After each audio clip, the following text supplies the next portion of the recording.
Hi friends, നമ്മളിന്ന് പറയാൻ പോകുന്നത് ബെസ്റ്റ് ബ്രേക്കൗട്ട്സ് എങ്ങനെ നമുക്ക് പ്ലാൻ ചെയ്യാൻ സാധിക്കും എന്നുള്ളതിൻ്റെ കുറച്ച് ഡീറ്റെയിൽസാണ്. ശരിക്കും ബ്രേക്കൗട്ട്സ് എന്താണെന്ന് നിങ്ങൾക്ക് എല്ലാവർക്കും അറിയാം അല്ലേ? ശരിക്കും ഒരു ഇമ്പോർട്ടൻറ്റ് ക്രിട്ടിക്കലായിട്ടുള്ള റെസിസ്റ്റൻസ് ഏരിയ ക്രോസ് ചെയ്ത് സ്റ്റോക്ക് മേളിൽ പോകുമ്പോഴോ അല്ല ക്രിട്ടിക്കലായിട്ടുള്ള ഒരു സപ്പോർട്ട് ഏരിയ ക്രോസ് ചെയ്ത് സ്റ്റോക്ക് താഴെ പോകുമ്പോഴോ സംഭവിക്കുന്ന ഒരു ഫിനോമിനാണ് ബ്രേക്കൗട്ട് എന്ന് പറയുന്നത്.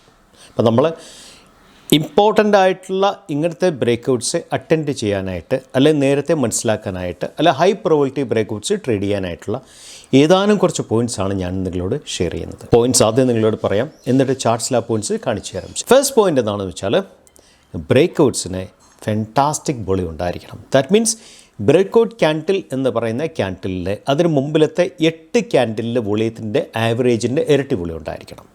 മനസ്സിലായല്ലോ? സോ ബ്രേക്കൗട്ട് ഏത് ടൈം ഫ്രെയിം വേണമെങ്കിൽ അറ്റൻഡ് ചെയ്യാൻ സാധിക്കും. ടൈം ഫ്രെയിം കൂടുന്നതനുസരിച്ച് ബ്രേക്കൗട്ടിൻ്റെ സ്ട്രെങ്ത്തും കൂടിക്കൊണ്ടിരിക്കും. ബ്രേക്കൗട്ട് ക്യാൻഡിലിൻ്റെ ക്ലോസിങ് വലിയൊരു ഫാക്ടറാണ്. ശരിക്കും വൈഡ് റേഞ്ച് ക്യാൻഡിലായിരിക്കണം ബ്രേക്കൗട്ട് ക്യാൻഡിൽ സാധാരണഗതിയിൽ. അതിൻ്റെ ക്ലോസിംഗ് എന്ന് വെച്ചാൽ 2x ഹൈ ആയിരിക്കണം ക്യാൻഡിൽ, എങ്കിൽ മാത്രമേ ബ്രേക്കൗട്ടിന് ആ ക്ലാസ്, ആ ക്വാളിറ്റി, ആ സ്റ്റെബിലിറ്റി കിട്ടത്തുള്ളൂ. ശരിക്കും നോർമലി ബ്രേക്കൗട്ടിൻ്റെ ക്വാളിറ്റി കൺഫേം ചെയ്യുന്നത് ആ ബ്രേക്കൗട്ട് ക്യാൻഡിൽ കഴിഞ്ഞതിന് ശേഷം അടുത്ത ഒരു ക്യാൻഡിൽ അതിൻ്റെ മേളിൽ ക്ലോസ് ചെയ്യുമ്പോഴാണ് കഴിഞ്ഞ ബ്രേക്കൗട്ട് ക്വാളിറ്റേറ്റീവ് ബ്രേക്കൗട്ടാണ് നമ്മൾ കൺഫേം ചെയ്യുന്നത്. ശരിക്കും സാധാരണ ഞാൻ ബ്രേക്കൗട്ട്സ് പ്രിഫർ ചെയ്യുന്നത് 52 വീക്ക് ഹൈയിലെടുത്തോ അല്ലെ ഓൾ ടൈം ഹൈയുടെ അടുത്ത് കിടക്കുന്ന സ്റ്റോക്ക്. ദാറ്റ് മീൻസ് ഒരു 52 വീക്ക് ഹൈയിൽ നിന്നും അല്ലെ ഓൾ ടൈം ഹൈയിൽ നിന്നും വിത്തിൻ 20% 25% ഡൗൺ ആയി കിടക്കുന്ന സ്റ്റോക്കിലാണ് പേഴ്സണലി ഞാൻ ബ്രേക്കൗട്ട്സും ട്രേഡും പ്ലേസ് ചെയ്യുന്നത്. ശരിക്കും നിങ്ങൾ ഏത് ബ്രേക്കൗട്ട് നിങ്ങൾ അറ്റൻഡ് ചെയ്താലും അതിൻ്റെ തൊട്ട് മുകളിൽ, ദാറ്റ് മീൻസ് ബ്രേക്കൗട്ട് 100 രൂപയാണെങ്കിൽ ഒരു 110-ലോ 115-ലോ ഒക്കെ വീക്കിലി അല്ലെ മന്ത്ലി റെസിസ്റ്റൻസ് ഉണ്ടാകാൻ പാടില്ല. ഉണ്ടായാൽ നിങ്ങൾക്കറിയാമല്ലോ, വീക്കിലി അല്ലെ മന്ത്ലി റെസിസ്റ്റൻസ് എന്ന് പറയുന്നത് ഭയങ്കര സ്ട്രോങ് ആണ്. ശരിക്കും സാധാരണ കേസിൽ അതിനെ കട്ട് ചെയ്ത് പോകണമെങ്കിൽ മൊമെൻറ്റത്തിൻ്റെ സ്ട്രെങ്ത് ഭയങ്കരമായിട്ട് വേണം. ശരിക്കും സോ നിങ്ങൾ ഏത് ബ്രേക്കൗട്ട് അറ്റൻഡ് ചെയ്താലും നിങ്ങളുടെ സ്റ്റോക്കിൻ്റെ തൊട്ട് മേളിൽ അല്ലെങ്കിൽ വിത്തിൻ 5 to 10% റേഞ്ചിൽ ഒരു വീക്കിലി അല്ലെങ്കിൽ ഒരു മന്ത്ലി റെസിസ്റ്റൻസ് നോർമലി ഉണ്ടാകാൻ പാടില്ല. അതുപോലെ തന്നെ താഴത്തേക്കാണെങ്കിൽ നിങ്ങളിൽ നിന്നും സ്റ്റോക്ക് നേരെ താഴെ പോവുകയാണെങ്കിൽ ഒരു വീക്കിലിയിലോ മന്ത്ലിയിലോ ഒരു സപ്പോർട്ട് ഏരിയ ഒരു വിത്തിൻ 5%, വിത്തിൻ 7 to 8% ഇല്ലെങ്കിൽ കുറേ കൂടെ നിങ്ങൾ ഷോർട്ട് ചെയ്ത സ്റ്റോക്കിൽ കുറേ കൂടെ താഴെ പോലുള്ള സാധ്യത എപ്പോഴും കൂടുതലായിരിക്കും. ബ്രേക്കൗട്ട്സ് എപ്പോഴും ബെസ്റ്റ് ആവുന്നത് നോർമലി EMA 20 ഒരു പുഷ് ചെയ്ത് ബ്രേക്കൗട്ടിൻ്റെ മേളിലേക്ക് കൊണ്ടുപോകുമ്പോഴാണ്. ശരിക്കും അപ്പോൾ 2 കാര്യം ശ്രദ്ധിക്കണം. ബ്രേക്കൗട്ട് ക്യാൻഡിൽസിൽ ഒരു EMA 20യുടെ ടച്ച് ഉണ്ടാകണം. രണ്ടാമത്തെ കാര്യം EMA 20 എന്ന് പറയുന്നത് ശരിക്കും EMA 50ക്ക് മേളിലുണ്ടായിരിക്കണം ശരിക്കും നോർമൽ ബ്രേക്കൗട്ട്സിൽ. അടുത്ത പോയിൻ്റ്, ബ്രേക്കൗട്ട് സാധാരണ ബെസ്റ്റ് ആവുന്നത് സ്റ്റോക്ക് ഒരു റേഞ്ചിൽ നിയർ റെസിസ്റ്റൻസ് ഒരു റേഞ്ച് ക്രിയേറ്റ് ചെയ്യുമ്പോഴാണ്. അതിനെ പറയുന്ന പേരാണ് ബിൽഡപ്പ്. അതുപോലെ നിയർ സപ്പോർട്ടിൽ ഒരു റേഞ്ച് ക്രിയേറ്റ് ചെയ്താൽ പറയുന്ന പേരും ബിൽഡപ്പ് എന്ന് തന്നെയാണ്. മുകളിലേക്കുള്ള ഒരു റെസിസ്റ്റൻസിനെ ക്രോസ് ചെയ്ത് പോകാനുള്ള സാധ്യത റെസിസ്റ്റൻറ്റിനോട് ചേർന്ന് ബിൽഡപ്പ് നടക്കുമ്പോഴും, അതുമല്ലെങ്കിൽ സപ്പോർട്ടിനെ ക്രോസ് ചെയ്ത് താഴത്തേക്ക് പോകാനുള്ള സാധ്യത സപ്പോർട്ടിനോട് ചേർന്ന് ബിൽഡപ്പ് നടക്കണമെന്നും സാധ്യതയുള്ള കൂടുതലാണ്. ശരിക്കും നിങ്ങളൊരു ബ്രേക്കൗട്ട് പ്ലാൻ ചെയ്യുന്നത്, ഫോർ എക്സാമ്പിൾ നിങ്ങൾ 1 hour ബ്രേക്കൗട്ട് പ്ലാൻ ചെയ്യണമെന്ന് വെക്കുക. അപ്പോൾ നിങ്ങളുടെ മദർ ടൈം ഫ്രെയിം എന്ന് പറയുന്നത് ബേസിക്കലി നിങ്ങൾക്ക് ഒരു 4 hour mother time frame work ചെയ്യാൻ സാധിക്കും. സോ മദർ ടൈം ഫ്രെയിമിൽ ബ്രേക്കൗട്ട് സമയത്ത് സ്റ്റോക്ക് എങ്ങനെയാണ് റെസ്പോണ്ട് ചെയ്യുന്നുള്ളത് നിങ്ങൾ അനലൈസ് ചെയ്യേണ്ട അത്യാവശ്യമാണ്. ശരിക്കും ആ ബ്രേക്കൗട്ടിൻ്റെ സക്സസ് മനസ്സിലാക്കാനായിട്ട്. അടുത്ത പോയിന്റ് എന്താണെന്ന് വെച്ചാൽ വോളറ്റിലിറ്റി സൈക്കിൾ എന്നൊരു സംഗതിയുണ്ട്. വോളറ്റിലിറ്റി സൈക്കിൾ എന്ന് വെച്ചാൽ വോളറ്റിലിറ്റി സ്പൈക്ക് ചെയ്യുന്ന ടൈമുണ്ട്, വോളറ്റിലിറ്റി നോർമൽ കേസിൽ വീക്ക് ആവുന്ന ടൈമുണ്ട്. സാധാരണ കേസിൽ നിഫ്റ്റിയിൽ വോളറ്റിലിറ്റി സ്പൈക്ക് നടക്കുന്ന ആദ്യത്തെ 1.5 മണിക്കൂറും അവസാനത്തെ 1.5 മണിക്കൂറുമാണ്. That means 9:15 to 10:45 around. പിന്നെ വൈകുന്നേരത്തെ 1.5 മണിക്കൂർ, ദാറ്റ് മീൻസ് 2 മണി മുതൽ 3:30 മണി വരെ. ഈ വോളറ്റിലിറ്റി സ്പൈക്ക് നടക്കുന്ന സമയത്താണ് ബ്രേക്കൗട്ട് കിട്ടുന്നതെങ്കിൽ, ആൻഡ് ദാറ്റ് ടു എന്താ പറയുന്നത്, ട്രേഡ് വിത്ത് ട്രെൻഡ്. ഇപ്പോൾ നിഫ്റ്റി 50 പോസിറ്റീവാണ്, ആ സമയത്ത് നമുക്ക് വോളറ്റിലിറ്റി സ്പൈക്ക് നടക്കുന്ന ആ ടൈമിനുള്ളിൽ നമുക്കൊരു പോസിറ്റീവായിട്ടുള്ള ഒരു ബ്രേക്കൗട്ട് കിട്ടിയാൽ അത് സസ്റ്റെയിൻ ചെയ്യാനുള്ള ചാൻസസ് വളരെ കൂടുതലാണ്. ശരിക്കും അല്ല ട്രേഡ് എഗൻസ്റ്റ് ട്രെൻഡ് ആണെങ്കിൽ, that mean Nifty trend against ആണ് നമ്മൾ ട്രേഡ് ചെയ്യുന്നതെങ്കിൽ നമ്മൾ വളരെ കെയർഫുള്ളാണ്. സ്കാൽപ്പ് ചെയ്ത് മാറുന്നതായിരിക്കും കുറേ കൂടെ ഇൻട്രാഡേയിൽ സേഫ്. സോ ഡെയിലി ഉള്ള സ്വിംഗ് ട്രേഡ് ഉള്ളൊരു കൺസെപ്റ്റിലല്ല ഞാനീ പറഞ്ഞത്. ഞാൻ പറഞ്ഞ പ്യുവർ ഇൻട്രാഡേ ബേസ്ഡിലാണ്. ഈ വോളറ്റിലിറ്റി സ്പൈക്കിൽ നിങ്ങൾക്ക് ബെസ്റ്റ് ട്രേഡ് കിട്ടുവാണെങ്കിൽ അത് സ്റ്റേബിളായിട്ട് നിൽക്കാനുള്ള, ആ ദിവസം സ്റ്റേബിളായിട്ട് നിൽക്കാനുള്ള സാധ്യത വളരെ കൂടുതലാണ്. അതുപോലെ തന്നെ ശ്രദ്ധിക്കേണ്ട മറ്റൊരു കാര്യം, എന്താ പറയണ്ടേ, നിങ്ങൾ ഒരു സ്റ്റോക്കിൽ ഇൻട്രാഡേ ബേസ്ഡ് ആയിട്ടുള്ള സ്റ്റോക്കിൽ എൻട്രി ചെയ്യുവാണെങ്കിൽ നിങ്ങൾ 15 മിനിറ്റ്സിലായിരിക്കുമല്ലോ സാറിന് 5 to 15 മിനിറ്റ്സ് ടൈം ഫ്രെയിമിൻ്റെ ബേസിലാണല്ലോ നിങ്ങൾ എൻട്രി ചെയ്യുന്നത്. 5 മിനിറ്റ്സ് നിങ്ങൾ ബേസ് വെച്ചാൽ 15 മിനിറ്റ്സ് മദർ ടൈം ഫ്രെയിമായിട്ട് വയ്ക്കാം, അല്ലെങ്കിൽ 30 മിനിറ്റ്സ് മദർ ടൈം ഫ്രെയിമായിട്ട് വയ്ക്കാൻ പറ്റും നോർമൽ കേസിൽ. നിങ്ങൾ ശ്രദ്ധിക്കേണ്ട കാര്യം, സ്റ്റോക്ക് ഒന്ന് കയറി ബ്രേക്കൗട്ട് ചെയ്തു, നിങ്ങൾ ബ്രേക്കൗട്ട് അറ്റൻഡ് ചെയ്തു, സ്റ്റോക്ക് നേരെ താഴത്തേക്ക് വന്നു, താഴത്തേക്ക് വന്നിട്ട് സ്റ്റോക്ക് ഒരു റേഞ്ച് ക്രിയേറ്റ് ചെയ്തു. റേഞ്ച് വളരെ വാലിഡാണ്. കാര്യം എന്ന് വെച്ചാൽ ആ റേഞ്ചിൽ നിന്നും സ്റ്റോക്ക് നേരെ താഴെ പോവുകയാണെങ്കിൽ you should be very careful. കാര്യം എന്ന് വെച്ചാൽ പിന്നെ ആ താഴെപ്പോലുള്ള സാധ്യത കൂടുതലായിരിക്കും ശരിക്കും. കാര്യം റേഞ്ച് എന്ന് പറയുന്ന സാധനം ഒരു ഹൈ ക്രിയേറ്റ് ചെയ്തിട്ട് ലോവർ ഹൈ ആയിട്ട് കൺവേർട്ട് ചെയ്യും ശരിക്കും. ഇപ്പോൾ സ്റ്റോക്ക് ഒരു ബ്രേക്കൗട്ട് കൊടുത്തതിന് ശേഷം റേഞ്ച് താഴെ വന്ന് ക്രിയേറ്റീവ് ആണെങ്കിൽ, ആ റേഞ്ച് ബ്രേക്ക് ഡൗൺ ആണ് സംഭവിക്കുന്നെങ്കിൽ you better prefer to plan to exit your trade normal കേസിൽ. അല്ല, അവിടെ നിന്നും തിരിച്ച് മേളിൽ കയറി പോവുകയാണെങ്കിൽ ആ റേഞ്ച് ക്രിയേഷൻ എന്ന് പറയുന്നത് ഒരു ടെമ്പററി പുൾ ബാക്കാണ്, സ്ട്രെങ്തിൻ്റെ കൺഫർമേഷനാണ്. ഞാനീ പറഞ്ഞതും ഇൻട്രാഡേ ബേസ്ഡിൽ മാത്രമാണ് ശരിക്കും. സോ അപ്പോൾ നിങ്ങളുടെ സ്റ്റോപ്പ് ലോസ് നിങ്ങൾ ഇവിടെ വയ്ക്കും ശരിക്കും. അപ്പോൾ നിങ്ങൾ ഒരു ബ്രേക്കൗട്ട് സ്റ്റോക്കിൻ്റെ, സാധാരണ ആൾക്കാർ ബ്രേക്കൗട്ട് സ്റ്റോക്കിൻ്റെ സ്റ്റോപ്പ് ലോസ് വയ്ക്കുന്ന ബ്രേക്കൗട്ട് ആ ക്യാൻഡിലിന് തൊട്ട് താഴെയാണ്. ഞാൻ പറയുന്നത് it's well and good actually. Swing ട്രേഡിലാണെങ്കിൽ, ഇൻട്രാഡേ ആണെങ്കിൽ ബ്രേക്കൗട്ട് ക്യാൻഡിൽ കഴിഞ്ഞിട്ട് റേഞ്ചിലേക്ക് സ്റ്റോക്ക് വന്നു, നിങ്ങൾ ബ്രേക്കൗട്ട് അറ്റൻഡ് ചെയ്തു, റേഞ്ചിലേക്ക് സ്റ്റോക്ക് വന്നു, റേഞ്ച് സ്റ്റോക്ക് കിടക്കുവാണ്, അവിടെ നിന്ന് നിങ്ങളെ റെസ്പോണ്ട് ചെയ്യും എന്നുള്ള ഡിപ്പെൻഡ് ചെയ്ത് വേണം നിങ്ങൾ നിങ്ങളുടെ സ്റ്റോപ്പ് ലോസ് പ്ലാൻ ചെയ്യാനായിട്ട് ശരിക്കും. നിങ്ങൾ പ്ലാൻ ചെയ്യുള്ളൂ ബ്രേക്കൗട്ട് ക്യാൻഡിൽ തൊട്ട് താഴെയായിട്ട്. പക്ഷേ നിങ്ങൾ ആ പ്ലാനിങ് നിങ്ങൾ ഫ്ലെക്സിബിൾ ആണോ എന്നാണ് ഞാൻ പറഞ്ഞു വന്നത്. സപ്പോസ് ആ റേഞ്ചിൽ നിന്ന് ബ്രേക്ക് ഡൗൺ സംഭവിക്കുന്നെങ്കിൽ നിങ്ങൾ ആ സമയത്തെ ക്യാൻഡിൽ, ആ സമയത്തെ വോളിയം, ആ ബ്രേക്ക് ഡൗൺ വന്ന ക്യാൻഡിലിൻ്റെ ക്ലോസിങ്, ഇത് മൂന്നും വർക്കൗട്ട് ചെയ്തിട്ട് വേണം നിങ്ങൾ പ്ലാൻ ചെയ്യാനായിട്ട് നിങ്ങളുടെ എക്സിറ്റ് ശരിക്കും. കാര്യം സ്റ്റോക്ക് ക്ലോസിങ്, ബ്രേക്ക് ഡൗൺ വന്ന ക്യാൻഡിലിൻ്റെ ക്ലോസിങ് ടുവേർഡ്സ് ലോ ആണെങ്കിൽ, വിത്ത് സ്ട്രോങ് വോളിയം ഉണ്ടെങ്കിൽ you should be very careful. നിങ്ങളുടെ സ്റ്റോപ്പ് ലോസ് നിങ്ങൾ ഫ്ലെക്സിബിൾ ആക്കിയേ മതിയാകൂ ശരിക്കും. നമ്മൾ എന്താ പറയേണ്ടത്, നമ്മുടെ ക്യാപിറ്റൽ പ്രൊട്ടക്റ്റ് ചെയ്ത് നമുക്ക് എക്സിറ്റ് ചെയ്യാനായിട്ട് ശ്രദ്ധിക്കണം. ഈവനിങ്ങിലെ വോളറ്റിലിറ്റി പീരീഡിലാണ് നിങ്ങൾക്ക് ബ്രേക്കൗട്ട് കിട്ടുന്നെങ്കിൽ ആ ടൈമിൽ മൊമെൻറ്റം ഭയങ്കര സ്പീഡിൽ ക്യാച്ച് ചെയ്യാനുള്ള സാധ്യതയുള്ള കൂടുതലാണ്. സോ ആ മൊമെൻറ്റത്തിനെ മാനേജ് ചെയ്യാനായിട്ടുള്ള ഒരു പ്ലാൻ നിങ്ങൾക്ക് എപ്പോഴും ഉണ്ടായിരിക്കണം ശരിക്കും. ബെസ്റ്റ് ബ്രേക്കൗട്ട്സ് എപ്പോഴും കൊടുക്കുന്നത്, അല്ലെ ബെസ്റ്റ് ബ്രേക്കൗട്ട്സ് ആണ് നമുക്ക് കൺഫർമേഷൻ വരുന്നത്, അതിൻ്റെ ക്വാളിറ്റി പുൾ ബാക്കിലാണ് ശരിക്കും. പുൾ ബാക്കിനെ പഠിക്കാൻ മനസ്സിലാക്കുക. സാധാരണ ആൾക്കാർക്ക് പുൾ ബാക്ക് ട്രേഡ് ചെയ്യാനാണ് താല്പര്യപ്പെടുന്നത്. കാര്യം എന്താണെന്ന് വെച്ചാൽ 2-3 കാര്യങ്ങളുണ്ട്. ബ്രേക്കൗട്ട്സിൻ്റെ ക്വാളിറ്റിയെക്കുറിച്ച് മനസ്സിലാക്കാൻ സാധിക്കും, പുൾ ബാക്കിൽ വോളിയം ഉണ്ടോ ഇല്ലയോ എന്നുള്ളത് മനസ്സിലാക്കാൻ സാധിക്കും, പുൾ ബാക്കിൽ എപ്പോഴും നമ്മുടെ സ്റ്റോപ്പ് ലോസ് മിനിമലായിരിക്കും. 4-ാമത്തെ കാര്യം, പുൾ ബാക്ക് ബെസ്റ്റ് പ്രൈസ് നമുക്ക് എൻ്റർ ചെയ്യാൻ സാധിക്കും. സോ ക്വാളിറ്റി ബ്രേക്കൗട്ട്സിനെ ക്വാളിറ്റി പുൾ ബാക്ക് കമ്പൽസറി ആയിട്ട് വേണം. എങ്കിൽ മാത്രമേ ഈ ക്വാളിറ്റി പുൾ ബാക്കിൽ നിന്നും അടുത്ത ബ്രേക്കൗട്ടിലേക്ക് സ്റ്റോക്ക് പോകത്തുള്ളൂ. അത് വളരെ ക്രിട്ടിക്കലായിട്ട് മനസ്സിലാക്കേണ്ട ഒരു കാര്യമാണ്. അപ്പോൾ എന്തുകൊണ്ട് ബ്രേക്കൗട്ട് ഫെയിലിയർ സംഭവിക്കുന്നു? ഒന്ന്, ട്രേഡ് വിത്ത് ട്രെൻഡ് എന്നുള്ളതാണ് മാർക്കറ്റിലെ ബേസിക് ഫിലോസഫി അല്ലേ. ട്രെൻഡ് എന്താണോ അതനുസരിച്ച് നമ്മൾ ട്രേഡ് ചെയ്യുക എന്നുള്ളതാണ് ബേസിക് ഫിലോസഫി. ട്രെൻഡ് അഗേൻസ്റ്റായിട്ട് കയറുന്ന സ്റ്റോക്കുകൾ ധാരാളം ഉണ്ട് ശരിക്കും. പക്ഷേ നമ്മുടെ പ്ലാൻ എപ്പോഴും ട്രേഡ് വിത്ത് ട്രെൻഡ്. നമ്മുടെ ട്രെൻഡ് നിഫ്റ്റി 50യുടെ ട്രെൻഡാണ് അല്ലേ, വേൾഡ് മാർക്കറ്റിൻ്റെ ട്രെൻഡാണ് നിഫ്റ്റി 50 സാധാരണ കേസിൽ ഫോളോ ചെയ്യുന്നത്. അപ്പം ട്രേഡ് വിത്ത് ട്രെൻഡ് എന്നുള്ള പോളിസിയാണ് നമ്മൾ ഫോളോ ചെയ്യുന്നെങ്കിൽ നമുക്ക് കഴിവതും നമ്മുടെ ബ്രേക്കൗട്ട്സ് അതിനനുസരിച്ച് പ്ലാൻ ചെയ്യുവാണെങ്കിൽ സക്സസ് ആകാനുള്ള പ്രോബബിലിറ്റി കുറച്ചുകൂടെ ബെറ്ററാണ് ശരിക്കും. അടുത്ത ക്രിട്ടിക്കൽ പോയിൻറ്റ്, പാരബോളിക് മൂന്ന് ഒരു സംഗതിയുണ്ട്. ഞാൻ നേരത്തെ പറഞ്ഞല്ലോ, റെസിസ്റ്റൻസിനടുത്തോ അല്ല സപ്പോർട്ടിനടുത്തോ ബിൽഡപ്പ് ഇല്ലാതെ, ഇപ്പോൾ റെസിസ്റ്റൻസിനടുത്ത് ബിൽഡപ്പ് ഇല്ലാതെ ഒരൊറ്റ കയറ്റം കയറി പോവുകയാണെങ്കിൽ അങ്ങനത്തെ സ്റ്റോക്ക് നിങ്ങൾ ബ്രേക്കൗട്ട് അറ്റംപ്റ്റ് ചെയ്യില്ല. കാര്യം എന്ന് വെച്ചാൽ അതിന് ഫെയിലുവർ ചാൻസസ് വളരെ കൂടുതലാണ് ശരിക്കും. അതുപോലെ തന്നെ ഒരു സപ്പോർട്ടിൻ്റെ സമയത്ത് ഒരു ബിൽഡപ്പ് ഉണ്ടാക്കാതെ സ്റ്റോക്ക് നേരെ താഴെ പോവുകയാണെങ്കിൽ വി ഷേപ്പ് റിക്കവറിക്കുള്ള ചാൻസസ് വളരെ കൂടുതലാണ് ശരിക്കും.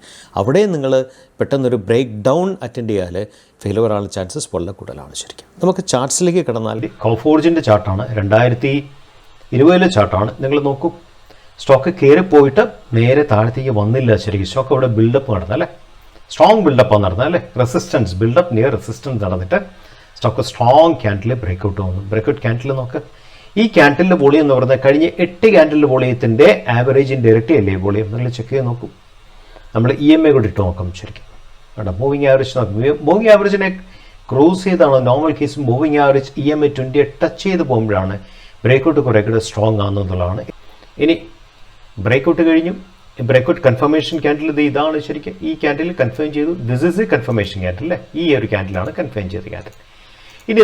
ഇനി ഇതിൻ്റെ ഞാൻ നേരത്തെ പറഞ്ഞല്ലോ, ഇതിൻ്റെ വീക്കിലിയിൽ തൊട്ട് മേളിൽ റെസിസ്റ്റൻസ് ഉണ്ടാകാൻ പാടില്ല. മേളിൽ ബ്രേക്കൗട്ടിന് ഉണ്ടായാൽ ഫെയിലുവർ ആകാനുള്ള ചാൻസസ് വളരെ കൂടുതലാണ്. ഇനി നമുക്കിൻ്റെ വീക്കിലി ക്യാൻഡിൽ ഒന്ന് എടുത്ത് നോക്കാം ശരിക്കും. ഇതിപ്പോൾ ഡേറ്റ് വന്നിട്ട് സെപ്റ്റംബർ 2020 ഫ്രൈഡേ. നമുക്ക് വീക്കിലി ക്യാൻഡിലേക്ക് കിടക്കാം. ഇതാണ് വീക്കിലി ക്യാൻഡിൽ സെപ്റ്റംബർ 20. ഞാൻ വോളിയം ഓഫ് ചെയ്തു, EMA ഓഫ് ചെയ്തു. വീക്കിലി ക്യാൻഡിൽ തൊട്ട് മേളിൽ റെസിസ്റ്റൻസ് ഒന്നും നമ്മൾ കാണുന്നില്ല ശരിക്കും. സോ ഈ ലെവലിൽ എത്ര സംഭവിച്ചു? 2090 സ്റ്റോക്ക് ആ ഒരു പീരീഡ് 3-4 ആഴ്ച കൊണ്ട് 2014 ഹിറ്റ് ചെയ്തു. സംതിങ് അറൗണ്ട് 1.5 മാസം ട്രേഡ് കൊണ്ട് 40% ഹിറ്റ് ചെയ്തു ഈ സ്റ്റോക്ക് ശരിക്കും. എന്നിട്ടാണ് പുൾ ബാക്ക് വന്നിട്ട് സ്റ്റോക്ക് വീണ്ടും കയറി പോകുന്നത് ശരിക്കും. പുൾ ബാക്ക് വന്ന് കയറി പോകുന്നു. സോ ശ്രദ്ധിക്കേണ്ട കാര്യം ഞാൻ നേരത്തെ പറഞ്ഞ പോലെ തന്നെ നമ്മൾ ഡെയിലി ഒരു ബ്രേക്കൗട്ട് എടുക്കുമ്പോൾ വീക്കിലിയിൽ തൊട്ട് മുകളിൽ റെസിസ്റ്റൻസ് കാണാൻ പാടില്ല ടുവേഴ്സ് അപ്പ് സൈഡ്. ഇനി താഴത്തേക്കാണെങ്കിൽ തൊട്ട് താഴെ നോർമലി നമ്മൾ ഷോർട്ട് ചെയ്യുവാണെങ്കിൽ, നമ്മൾ ഫ്യൂച്ചേഴ്സിലോ ഓപ്ഷനിലൊക്കെ ഷോർട്ട് ചെയ്യുവാണെങ്കിൽ തൊട്ട് താഴെ ഒരു 5%-ലോ 7%-ലോ ഒന്നും നമുക്ക് വീക്കിലിയിലോ മന്ത്ലിയിലോ സപ്പോർട്ട് കാണാൻ പാടില്ല ശരിക്കും. ഞാനിപ്പോൾ വീക്കിലി കാണിച്ചെന്നുള്ളൂ, മന്ത്ലിയും കൂടെ നിങ്ങൾ എടുത്ത് നോക്കണം. മന്ത്ലിയിലും റെസിസ്റ്റൻസ് കാണാനുള്ള സാധ്യതയില്ല ഇതിൻ്റെ അകത്ത്. അടുത്ത പോയിന്റ് എപ്പോഴും ശ്രദ്ധിക്കേണ്ട കാര്യം, നമ്മളൊരു ഡെയിലി ബ്രേക്കൗട്ട് നമ്മൾ എടുക്കുകയാണെങ്കിൽ ആ ഡെയിലിയുടെ മദർ ടൈം ഫ്രെയിം എന്ന് പറയുന്നത് വീക്കിലിയാണ് ശരിക്കും. വീക്കിലിയിൽ സ്റ്റോക്ക് എങ്ങനെ റെസ്പോണ്ട് ചെയ്യുന്നു എന്നുള്ളത് നിങ്ങൾ വളരെ ക്ലിയർ ആയിട്ട് പഠിക്കണം ശരിക്കും. ഇപ്പോൾ ഡെയിലിയിൽ ടെമ്പററി ആയിട്ട് സ്റ്റോക്ക് കയറി പോകണു, വീക്കിലി റെസ്പോൺസ് വീക്ക് ആണെങ്കിൽ യു ഷുഡ് ബി കെയർഫുൾ. അതുപോലെ ഇൻട്രാഡേ ചെയ്യുന്ന ആൾക്കാർ 5 മിനിറ്റ്സിലോ 15 മിനിറ്റ്സിലോ ഒക്കെ ട്രേഡ് ചെയ്യുന്ന ആൾക്കാർ, ബ്രേക്കൗട്ട് ചെയ്യുന്ന ആൾക്കാർ 15 മിനിറ്റ്സിൻ്റെ മദർ ടൈം ഫ്രെയിം എന്ന് പറയുന്നത് 1 hour ആണ് ശരിക്കും. 5 മിനിറ്റ്സിൻ്റെ മദർ ടൈം ഫ്രെയിം എന്ന് പറയുന്നത് 30 മിനിറ്റ്സ് ആണ്. അപ്പോൾ എപ്പോഴും നിങ്ങൾ 2 വിൻഡോ നിങ്ങൾ ഓപ്പൺ ചെയ്ത് വെച്ചിരിക്കണം. ഒന്ന് ട്രേഡിംഗ് വ്യൂവിൻ്റെ 5 മിനിറ്റ്സിൻ്റെ വിൻഡോ, 2 ബ്രോക്കറിൻ്റെ. ഫോർ എക്സാമ്പിൾ സിറോദ ആണെങ്കിൽ സിറോദയിൽ ഇത് 5 മിനിറ്റ്സ് കറസ്പോണ്ടിങ് ആയിട്ട് mother time frame, that means 30 മിനിറ്റ്സിൻ്റെ മദർ ടൈം ഫ്രെയിം വിൻഡോ നിങ്ങൾ ഓപ്പൺ ചെയ്ത് വെക്കണം. കാരണം ഹയർ ടൈം ഫ്രെയിമിലെ ട്രെൻഡാണ് കൂടുതൽ സ്ട്രോങ് ശരിക്കും. ആ ട്രെൻഡിനെ അനുസരിച്ചാണ് ലോവർ ടൈം ഫ്രെയിമിലെ ട്രെൻഡ് വർക്ക് ചെയ്യുന്നത് ശരിക്കും. അത് ഹയർ ടൈം ഫ്രെയിമിൽ ട്രെൻഡ് സ്ട്രോങ് ആണെങ്കിൽ ലോവർ ടൈം ഫ്രെയിമിൽ വീക്ക്നെസ് കാണിച്ചാൽ നമുക്കൊരു ബൈങ് ഓപ്പർച്യൂണിറ്റിയാണ്.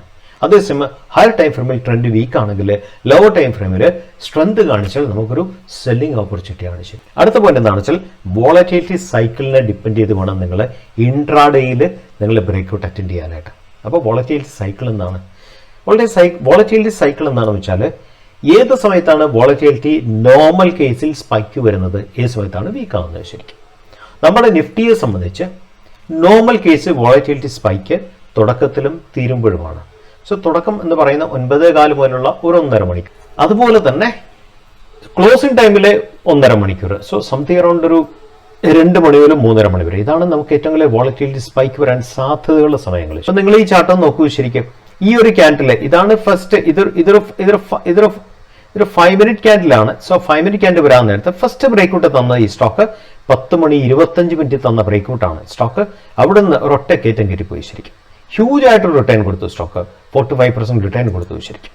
ഈവനിങ്ങിലാണ് ബ്രേക്കൗട്ട് വരുന്നതെങ്കിൽ, സോ ഒരു 2:15 2:30 ബ്രേക്കൗട്ട് വരുന്നെങ്കിൽ മൊമെന്റം കുറെ കൂടെ സ്പീഡായിരിക്കും, കുറെ കൂടെ ഫാസ്റ്റ് ആയിരിക്കും. അങ്ങനത്തെ കേസ് നമുക്ക് ജസ്റ്റ് ഒന്ന് സ്കാൽപ്പ് ചെയ്യുന്നതായിരിക്കും ഏറ്റവും സേഫസ്റ്റ്. കാരണം വെച്ചാൽ മൊമെന്റം പെട്ടെന്ന് കയറി പെട്ടെന്ന് ഇറങ്ങുന്ന സാധ്യത കുറെ കൂടെ കൂടുതലാണ് ശരിക്കും ഈവനിങ് ആണെങ്കിൽ. എപ്പോഴും വോളറ്റിലിറ്റി സ്പൈക്കിനെ ഡിപ്പെൻഡ് ചെയ്ത് ട്രേഡ് ചെയ്യുമ്പോൾ നിങ്ങൾ ട്രേഡ് വിത്ത് ട്രെൻഡ് എന്നുള്ള പോളിസിയെ നിങ്ങൾ ഫോളോ ചെയ്യാവുള്ളൂ. കാര്യം ട്രെൻഡ്, നിഫ്റ്റിയുടെ ട്രെൻഡ് വേറെ ദിശയിൽ പോയും നിങ്ങൾ എടുക്കുന്ന സ്റ്റോക്കിന്റെ ട്രെൻഡ് വേറെ ദിശയിൽ പോയാൽ എന്താ പറയണ്ടേ, നിഫ്റ്റി അല്ല ഈ സ്റ്റോക്കിന്റെ ഇന്റേണൽ സ്ട്രെങ്ത് വെച്ചാണ് കയറുന്നത്. അതിനെപ്പോൾ വേണേൽ സ്പൈക്ക് താഴെ പോകാം എന്നുള്ളൊരു ഒരു കൺസേൺ നിങ്ങൾ എപ്പോഴും കീപ്പ് ചെയ്യണം. അതുകൊണ്ട് തന്നെ നിഫ്റ്റി കയറുന്ന സമയത്ത്, സ്പൈക്ക് നടക്കുന്ന സമയത്ത് ഏതെങ്കിലും സ്റ്റോക്ക് ബ്രേക്കൗട്ട് കിട്ടുവാണെങ്കിൽ അതിന് chances of stability is high. Nifty ഇറങ്ങുന്ന സമയത്ത് ഏതെങ്കിലും സ്റ്റോക്ക് നിങ്ങൾക്ക് ഒരു ബ്രേക്ക് ഡൗൺ കിട്ടുവാണെങ്കിൽ, പ്രത്യേകിച്ച് വോളറ്റിലിറ്റി സ്പൈക്ക് നടക്കുന്ന സമയത്താണെങ്കിൽ അതിന് ചാൻസ് കുറെ കൂടെ താഴെ പോകാനുള്ള സാധ്യത കൂടുതലാണ് ശരിക്കും. ഫ്രണ്ട്സ്, അടുത്ത കാര്യം എന്താണെന്ന് വെച്ചാൽ ഞാനിപ്പോൾ നിങ്ങളോട് വരച്ചിരിക്കുന്നത്, എൻ്റെ വരയൊന്നും കാണാൻ വലിയ ഭംഗിയൊന്നുമില്ല. എപ്പോഴും ബിൽഡപ്പ് വരുന്ന സ്റ്റോക്ക് വേണം നിങ്ങൾ ബ്രേക്കൗട്ട് അറ്റൻഡ് ചെയ്യാനായിട്ട്. ഇതാണ് ബിൽഡപ്പ്.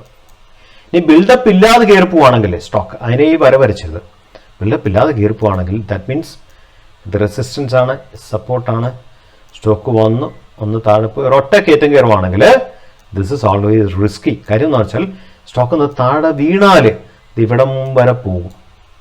അവിടെയുള്ള അടുത്ത സപ്പോർട്ട് ശരിക്കും. സോ ഇറ്റ് ഈസ് ഓൾവേസ് റിസ്കിയാണ് ശരിക്കും. ഇതിനെ പറയുന്ന പാരബോളിക് എന്ന് പറയും. എന്ന് വെച്ചാൽ ഒരു ബിൽഡപ്പ് ഇല്ലാതെ ക്ലീൻ ആയിട്ടുള്ള ഒരു സപ്പോർട്ട് സിസ്റ്റം ഉണ്ടാക്കാതെ കയറിപ്പോവാണെങ്കിൽ പാരബോളിക് എന്ന് പറയും. ഈ പാരബോളിക്കിൽ ട്രേഡ് ചെയ്യുന്ന വളരെ റിസ്ക്കാണ്, ബ്രേക്കൗട്ട് എടുക്കുന്ന റിസ്ക്കാണ്. കാര്യം ബ്രേക്കൗട്ട് ഫെയിലുവർ ആയി കഴിഞ്ഞാൽ സ്റ്റോക്ക് വീണ്ടും ഈ ലെവലിൽ ഇതാണ് പ്രീവിയസ് സപ്പോർട്ട് സോൺ എന്ന് പറഞ്ഞ സംഗതി. ഈ സപ്പോർട്ട് സോണിൽ സ്റ്റോക്ക് വരാനുള്ള സാധ്യത എപ്പോഴും ഉണ്ട് ശരിക്കും. ഇത് ബജാജ് ഓട്ടോയുടെ ചാർട്ടാണ്, 2021 ഫെബ്രുവരിയിലെ ചാർട്ടാണ്, 2 കൊല്ലം മുമ്പിലത്തെ ചാർട്ടാണ്. സോ ഇവിടെ എന്താ സംഭവിച്ചതെന്ന് വെച്ചാൽ ബജാജ് ഓട്ടോയുടെ ചാർട്ടിൽ നമുക്കൊന്ന് റെസിസ്റ്റൻസ് ഒന്ന് മാർക്ക് ചെയ്യാം. സ്റ്റോക്ക് നേരെ കയറി പോയി ഫസ്റ്റ് റെസിസ്റ്റൻസ് ഹിറ്റ് ചെയ്തു, തിരിച്ച് താഴെ വന്നു, തിരിച്ച് അവിടെ ഒരു ചെറിയ ബിൽഡപ്പ് ഡെവലപ്പ് ചെയ്തല്ലേ. 3 ദിവസം ബിൽഡപ്പ് ഡെവലപ്പ് ചെയ്തിട്ട് മൂന്നാമത്തെ ദിവസം ഒന്ന് ട്രൈ ചെയ്തു, അറ്റംപ്റ്റ് ചെയ്തു കയറി പോകാനായിട്ട്. ആ അറ്റംപ്റ്റഡ് ക്യാൻഡിലിൽ ഇതാ ഞാൻ കുറച്ചുകൂടെ ക്ലോസ് ആയിട്ട് കാണിച്ചു തരാം. ആ ക്യാൻഡിൽ നിങ്ങൾ നോക്കിയേ, ഓപ്പൺ ചെയ്ത് 4236 ഓപ്പൺ ചെയ്തിട്ട് 4361 വരെ പോയി. സോ 125 രൂപ ആ ക്യാൻഡിൽ കയറി പോയിട്ട് ക്യാൻഡിൽ നേരെ താഴെ, തലേദിവസ ക്യാൻഡിൽ കല്ല് താഴെയാണ് ക്ലോസ് ചെയ്ത് ശരിക്കും. ക്ലോസിംഗ് പ്രൈസ് വന്നിട്ട് 4223 ഉള്ളൂ. ആൻഡ് വീക്കായിട്ടുള്ള വോളിയം എന്നൊക്കെ ഭയങ്കര വീക്കാണ്, ശരിയല്ലേ? സോ ബ്രേക്ക്ഔട്ട് ക്യാൻഡിൽ വോളിയം ഇല്ല. ഇവിടെ ബ്രേക്ക്ഔട്ട് ഫെയിലിയർ ആണുള്ള ഒരു കാരണം എന്താണെന്ന് വെച്ചാൽ വോളിയം ഇല്ലാത്തതാണ്. പക്ഷേ രണ്ടാമത്തെ ഒരു കാരണം കൂടെ. കാരണം എന്താണെന്ന് വെച്ചാൽ നിങ്ങൾ EMA മൂവിങ് ആവറേജ് ഒന്ന് ഓൺ ചെയ്തിട്ടേക്കുക.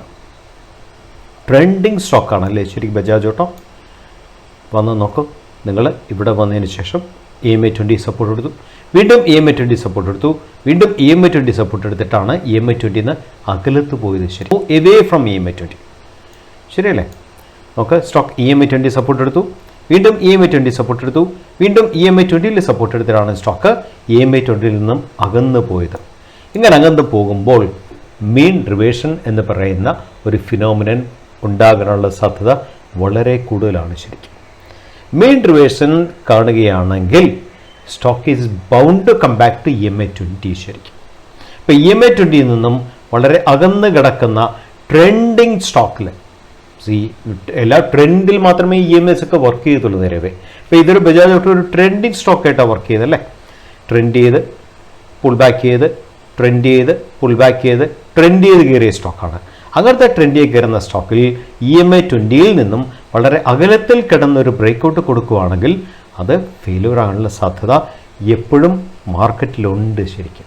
അപ്പോൾ 2 കാര്യം കൊണ്ട് ഫെയിലിയറായി. ഒന്ന്, വോളിയം വളരെ വീക്കാണ്.